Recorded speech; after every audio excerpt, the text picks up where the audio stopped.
ညီမနှစ်ယောက်သည်မပေါက်သေးသောမော်ဦးများထဲမှသူတို့၏အနာဂတ်ခင်မှုများကိုရွေးချယ်ရမည်ညီမဖြစ်သူကတောက်ပသောရွှေရောင်ဦးတစ်လုံးကိုလျင်မြန်စွာဆွဲယူလိုက်သည်ပောက်ကွဲသောအခါလူတိုင်းကရေမောကြသည်သေးငယ်သောတန်းတစ်ကောင်ထွက်လာတော့လဲသူမတည်ငြိမ်နေခဲ့သည်သူမသည်ရင်ဘတ်ကိုထိုးဆိုင်ပြီးတန်းပေါ်သို့သွေးများစီးကျစေခဲ့သည်ချက်ချင်းပင်ရွှေရောင်လင်းနှန်းများပွင့်ထွက်လာပြီးတန်းသည်မင်းမြတ်သောရွှေရောင်နဂါးဖြစ်သို့ပြောင်းလဲသွားသည်လူတိုင်းကကြည်ညိုလေးစားစွာဒူးထောက်ကြသည်သူမသည်ပြုံးလိုက်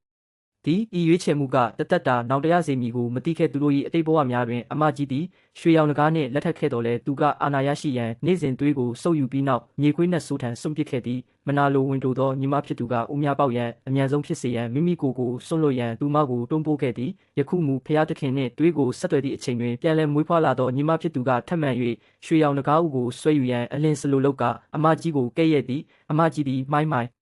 သောအနက်ရောင်ဦးတစ်လုံးကိုကြံရစ်ခဲ့သည်သို့သောယခုတစ်ချိန်တွင်အမကြီးသည်အရာအလုံးကိုသတိရခဲ့သည်သူမသည်တကားဖွင့်ရန်ငင်းဆန်ခဲ့သည်အနက်ရောင်ဦးသည်ကိုယ်တိုင်ပေါက်ကွဲသွားသည်ကြီးမားသောအနက်ရောင်မွေသည်မိုးကောင်းကင်သို့ပြန်တက်သွားပြီးနောက်ဆင်းသက်ကလှပသောအမျိုးသားတဦးဖြစ်သို့ပြောင်းလဲသွားသည်သူသည်နတ်ဆိုးတစ်ပါးဖြစ်သည်ထို့နောက်သူသည်အမကြီးကိုမြင်သည်နှင့်ချစ်ကြိုက်သွားသည်ညီမဖြစ်သူသည်တုံ့လောက်စွာရက်နေပြီးမနာလိုဝင်တိုစိတ်ဖြင့်ပူလောင်နေသည်